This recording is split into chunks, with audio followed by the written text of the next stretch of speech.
Bonjour à tous mes frères et sœurs. En fait, l'humanité s'est fait laver le cerveau depuis tellement longtemps, depuis des siècles, depuis des générations et des générations. Les hommes et les femmes se sont fait laver le cerveau. Ils ont été envoûtés spirituellement. Et raison pour laquelle que aujourd'hui, lorsque la vérité vient ou lorsque la lumière jaillit en face de vos yeux n'ont pas la capacité de supporter l'intensité de cette lumière, c'est-à-dire de cette vérité. Pourquoi?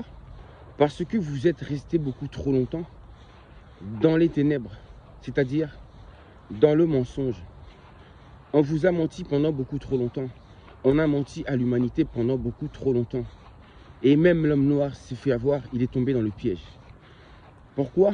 Parce que l'homme noir est le premier qui a connu qui était réellement Dieu, qui était réellement le créateur de toutes choses. Les Noirs connaissaient vraiment qui était la source. Et maintenant, regardez l'ignorance, comment l'ignorance a touché l'humanité. Beaucoup de gens disent que le monde signifie démon. Ça, c'est de l'ignorance. Et c'est aussi un blasphème. Un blasphème. Vous allez comprendre comment vous vous êtes fait avoir à travers vos religions. Peu importe la religion. Parce que les gens qui ont écrit ces livres-là, vous savez, ils ne connaissaient absolument rien à Dieu. Ils ne connaissent pas Dieu. Ils n'ont rien à voir avec lui. Maintenant, vous allez comprendre. Les ancêtres noirs, ils savaient ceci. Ce monde-là dont vous dites que ça signifie démon, eux, les ancêtres noirs, considéraient le monde comme étant Dieu. Le monde, sachez-le, c'est Dieu. L'univers, c'est Dieu. Le tout, c'est Dieu lui-même. Le créateur est sa propre création. Donc, sachez que toute la création qui existe, c'est ça que l'on nomme Dieu. Ce monde que vous voyez provient de la source. Vous avez compris ou pas? C'est quelque part la parution, la manifestation de cette source, de cette énergie vitale primordiale qui se trouve dans toute chose. C'est ça qu'on appelle Dieu. C'est pour cela que je n'arrête pas de vous dire que Dieu, c'est le tout dans le tout. Dieu, c'est l'unité.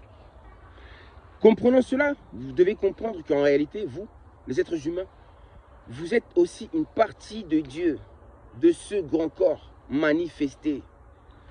C'est la même chose pour les animaux, pour les minéraux, les minéraux, pour les arbres, la végétation. En réalité, bref, Dieu, c'est la nature elle-même. C'est ça qu'on appelle Dieu. Nous sommes dans le corps de Dieu, en tant qu'organes et cellules de son corps, si vous voyez plus loin. Donc le monde, c'est Dieu.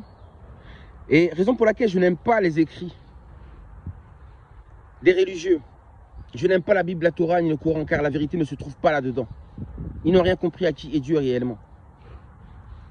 Vous m'entendez, mes frères et sœurs? Donc eux déjà, dans le livre d'Apocalypse, ce sont vraiment des paroles écrites par la main des hommes, les scribes, oui, des intellectuels de haut niveau. Mais moi aussi, le Créateur Tout-Puissant, la source, a fait de moi un intellectuel de haut niveau. Et qui est venu pour vous contrecarrer votre plan. Qui est venu pour vous mettre à nu. Avec tous vos mensonges. Il parle, dans l'Apocalypse, il vous parle de la fin des temps. C'est-à-dire la fin du monde. Mais si vous avez compris ce que je viens de vous expliquer précédemment, quand ils disent la fin du monde, en réalité, ils parlent de la fin de Dieu. Donc leur vœu le plus cher, c'est qui est la fin de Dieu. Que le monde soit détruit, puis qu'ensuite vienne leur faux Dieu, leur fausse divinité nommée Jésus, qui va régner soi-disant pendant 1000 ans, sous un nouveau ciel Bref, c'est faux.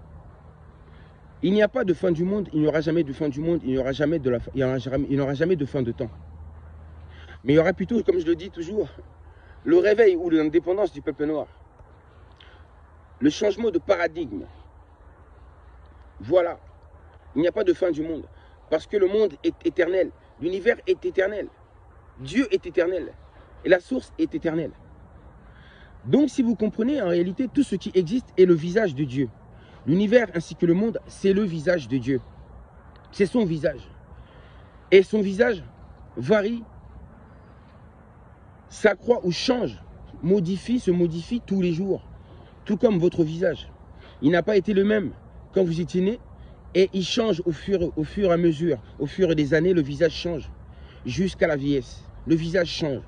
Il en est de même manière que le visage de Dieu. Le visage de Dieu change toujours. C'est-à-dire que le monde, comme vous le voyez, change. Le monde change à travers le temps. Parce que beaucoup disent que Dieu est toujours pareil, il ne change pas. Ces principes de création sont toujours les mêmes. C'est-à-dire qu'il faut toujours un mâle et une femelle pour pouvoir donner la vie. Donc l'immaculation conception, la naissance de Jésus, c'est du mensonge. L'immaculée conception, c'est du mensonge. Une femme qui puisse donner naissance sans relation sexuelle, c'est faux. Donc vous avez vu ça? Donc, le monde, c'est Dieu.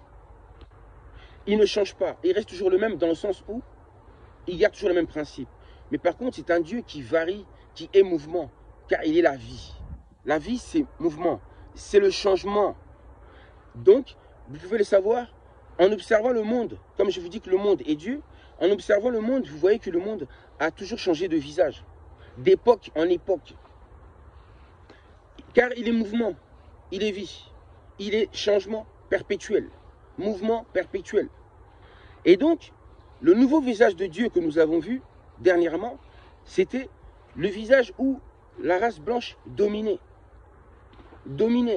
Et les Noirs étaient même pris en captivité. Mais sachez que tout cela est arrivé, c'était la volonté de Dieu que les Noirs tombent dans l'esclavage. Parce que c'était le visage qu'il avait à ce moment-là. C'était son visage. Dieu agit ainsi. Ce n'est pas un tyran, mais il agit par nature. Ce n'est pas un tyran, comme le décrivent le Dieu de la Bible, du Torah et de la Torah. Vous avez compris? Ce n'est pas un tyran, il agit par nature. Et c'est-à-dire que maintenant, il est en train de changer son visage. Son visage va prendre une autre forme. Et la forme qui va prendre le visage de Dieu, c'est-à-dire le visage du monde, de l'humanité, ça sera la délivrance du peuple noir, son indépendance, et ainsi que son règne. Et c'est-à-dire que dans le nouveau visage, on verra l'homme blanc souffrir, mais on ne verra plus l'homme noir souffrir, mais on verra l'homme noir régner, être sur le toit du monde. C'est pour cela qu'il se passe toutes ces choses-là actuellement partout autour du monde. Les inondations, les problèmes d'économie, les catastrophes naturelles, c'est Dieu lui-même qui agit car il est le tout. Il est cette nature même qui est en train de se manifester. Parce qu'en réalité, les hommes ont voulu établir leur nouvel ordre mondial. Mais c'est lui qui est le tout, dans le tout, qui est en train d'imposer son nouvel ordre mondial. Je l'avais déjà dit, ça fait des années que je le dis, que c'est Dieu lui-même qui va imposer un nouvel ordre mondial. Et dans ce nouvel ordre mondial qu'il va imposer, sachez-le que l'injustice n'aura plus sa place. Le mal n'aura plus aucun pouvoir. C'est le règne du bien qui va commencer. Et ce règne sera représenté par l'homme noir. Là-bas, en Afrique. L'Afrique sera le toit du monde.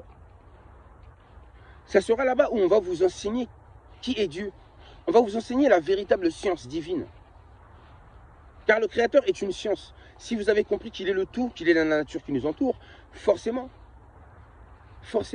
c'est une science. Et on aura un livre véritable. Et dans ce livre sera inscrit toutes ces choses. Vous savez, j'aime le Dieu de Spinoza. Parce que le Dieu de Spinoza ressemble beaucoup à mon Dieu, à moi. C'est le même. Et Spinoza a été combattu à son époque et rejeté par les siens. Tout comme on me rejette, heureusement il y en a quelques-uns qui me comprennent. À suivre.